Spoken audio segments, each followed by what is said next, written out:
Ashamar Kafune daawwattoota fi hordoftoota AJM nagaan rabbii bakkuma jirtanitti isinirraa haajiraatu jecha oduu qabannee isiniif dhiyaanneerra oduu guyyaarraa kan isinitti himu Antolchaa Huseenii hangafoota oduu. Godina Arsii aanaa Roobeetti rakkoo leellistoonni sirna nafxanyaa uumaniin nageenyi magaalattii boora'ee. Pirezidaantiin Masrii mariin hidha laga Abbayyaa irratti gaggeeffamaa ture fashalaa'uun nageenya naannichaa irratti rakkoo uumaa jiraachuu beeksise.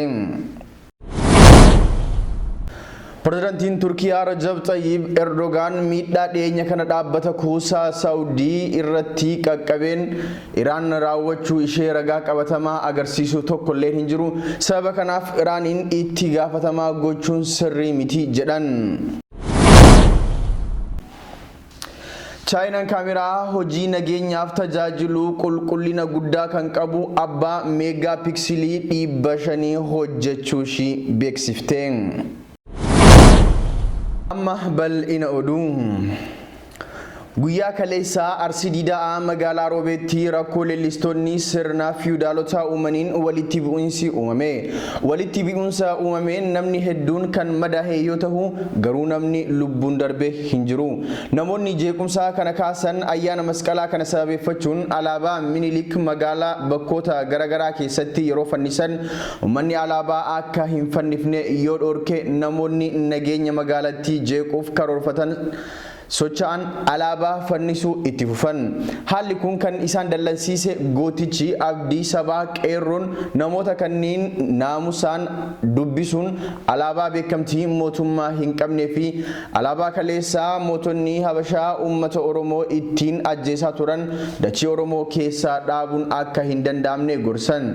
Namoonni nagaa magaalattii jeequuf karoorfatan ka'an kun maal fiddaniin tuffii isaanii itti fufuun alaabicha dhaabuu eegalan. Yeroo haalli kun hundi tahuu qaamni bulchiinsa magaalichaa dhaabbatee laalaa akka ture immoo maddeen kennaa magaalaa Roobee irraa dubbifnee AJM'tti himanii jiru. Haalli kun kan isaan dallansiise qeerroon abdiin sabaa alaabaalee magaalaa keessatti fannisaman hunda buusuun magaalaa Roobee keessatti alaabaa Oromoo malee kan Minilik dhaabbachuu akka hin dandeenye gochaan agarsiise. Walitti bu'iinsa san booda uumameen namoonni hedduun madaa'anii hospitaalatti geeffamanii yaalamaa jiru. Guyyaa irraas jeequmsi magaalattii keessatti mul'ataa kan jiru yoo ta'u qaamni bulchiinsa aanaa fi magaalattii tarkaanfii seeraa fudhachuu diduun daranuu nageenya magaalattii jeeqaa jiraachuu maddeen kennaa magaalaa Roobee irraa dubbifne dabalanii AJM'tti himanii jiru. Godina Harargeetti qeerroon magaalaa Laangaayee ajjechaa suukaneessaa magaalaa Dirreedawaatti hangaarraa godhamaa jiru mormuuf hiriira bahuun sagalee isaanii dhageessisaa oolan. Magaalaa Dirreedawaa keessatti dararaan Oromoo irra gahu yeroo gara yerootti hammaachaa dhufuun yeroo jijjiiramni biyyattiitti dhufaa jiru jedhame mootu Oromoon magaalaa Dirreedawaa yeroo gara yerootti ajjeefamaa dhufuun uummata Oromootti yaaddoo guddaa uumee jira. Ajjechaan magaalaa Dirreedawaatti guyyoota afran dura ilmaan Oromoo irratti raawwatee saba obsa fixachiisuun mormiif karaa bane. Magaalota hanga ammaa ajjechaa magaalaa Dirreedawaatti Oromoo irratti gaggeeffamaa jiru balaaleffatan jidduu magaalaa Laangaayee isii tokko.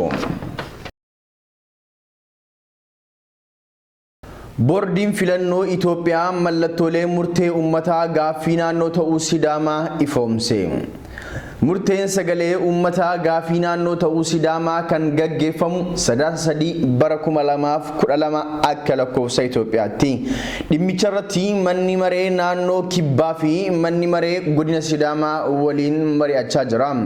Mallattooleen filannoo dhiyaatan lama yoo ta'an tokkoffaan Sidaama naannoo Kibbaa keessa akka turu nan barbaada kan jedhu mallattoo goodoo akka fayyadamu, lama Sidaamaan naannoo mataa ofii akka hundeeffatu nan barbaada kan jedhu mallattoo shaafetaa akka fayyadamus murtaa'ee jira.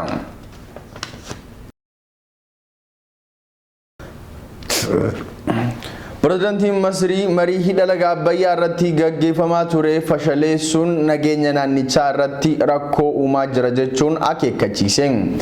President Abdul Fattah al-Sisiin kora waliigala UN irratti haasaya godheen hidha laga Abbaay Itoophiyaan ijaaraa jirtu ilaalchisee mariin biyyi isaanii Itoophiyaa fi Suudaan waliin gaggeessaa turte kan fashalaa'e ta'uu ibsuun kun immoo nageenya naannichaa gara hamaatti geessaa jira jechuun ibse.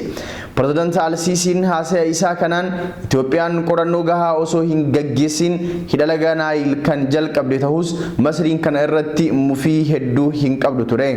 Haa ta'u malee ergaa ijaarsi hidha laga Abbaay xumuramee booda hojiin bulchiinsaa akka ogeessota biyyoota sadeenitti gaggeeffamu akkasumas bishaan hidha laga Abbayyaa yeroo waggaa 8 keessatti akka guutamu yaada nuti dhiyeessinee Itoophiyaan ni didde kun ammoo mootummaan Masrii mufachiisee jira jechuun kora UN irratti hooggantoota biyyoota addunyaatti himan. Ministeerri bishaan Inerjii fi Jallisii Itoophiyaa Injiinar Silashii Baqqalaa torbee darbee ibsa kenneen Masriin dhimma hidha laga Abbayyaa dhimma teeknikaa ta'uu osoo beektu ija siyaasaa qofaan kan ilaalaa jirtu ta'uu ibsuun keessumattuu miidiyaalee biyyattii dhimmicha gara hamaatti oofaa jiran jechuun isaa ni yaadatama. Mootummaan Masrii hidha laga Abbayyaa ilaalchisee kanaan dura yeroo hedduu komii cimaa kan dhiyeessaa ture yoo ta'u dhimmicha irratti duula dippiloomaasii bal'aa kan jalqabe ta'uu odeeffannoon argameen addeessa. Haaluma kanaan walgahii gamtaa biyyoota Arabaa dhiheenya kana Kaayiroo keessatti gaggeeffame irratti ministeerri haajaa alaa biyyattii Saamii Shukrii mariin hidha laga Abbayyaa akka hin milkoofne Itoophiyaan danqaa taatee jirti jechuun isaa gaazexeessaan biyyattii Al Monitor jedhamu gabaase. Dabalataanis ministeerri haajaa alaa biyyattii dippiloomaatota biyyoota Awurooppaa Kaayiroo keessa jiran walitti qabuun Itoophiyaan dhimma laga Abbaay ilaalchisee fedhii isii qofa hordofaa jirti jechuun yakke. Haaluma wal fakkaatuun torbee lama dura President Abdul Fattah al-Sisiin kora dargaggoota biyyattii irratti Itoophiyaan waggaa 8 dura biyyi keenya walitti bu'iinsa keessa turte haala mijaawaa argattetti fayyadamtee hidha laga Abbayyaa jalqabuun isii kan nu gaabbisiisuudhas jedhan.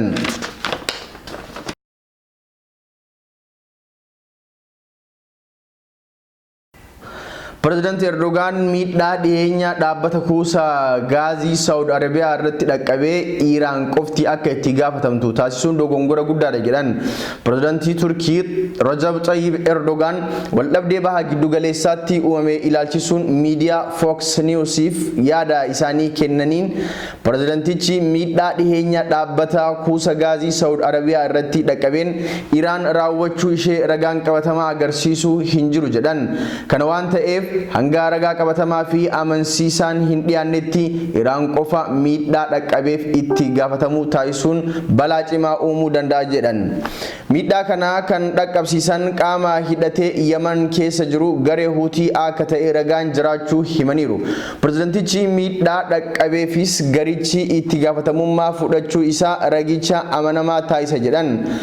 Ameerikaan, Saawud Arabiyaa fi biyyoonni Awurooppaa gochicha ragaa qabatamaa tokko malee Iraan kan itti yakkan fudhatama kan hin qabnee fi nageenya naannichaa caalmaatti kan jeequudhas jedhaniiru.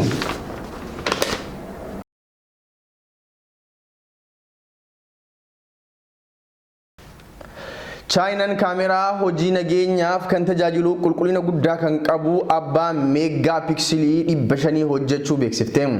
Qorattoota Chaayinaan kan hojjetame kaameraan abbaa meegaa piksilii 500 kun bakka namoonni 10,000 lakkaa'aman wal ga'anitti fuula namoota tokko tokkoon qulqulleessee kan fudhachuu danda'udha jedhame. Namoota 10,000 lakkaa'aman bakka tokkotti wal ga'an keessaa fuula namoota barbaadamanii qulqulleessee mul'isuu danda'a. Gareen qorattoota kaamericha hojjetan kaamerichi suuraa kaasuu fi fuula namoota adda baasuun cinatti viidiyoo waraabuu akka danda'u kan hojjetame ta'uudha kan himan. Egaa hordoftoota keenyaa oduun guyyaa irraa qabannee isiniif dhiyaannee kanuma sagantaa keenya birootiin hanga walitti deebinutti nagaan nuuf tura.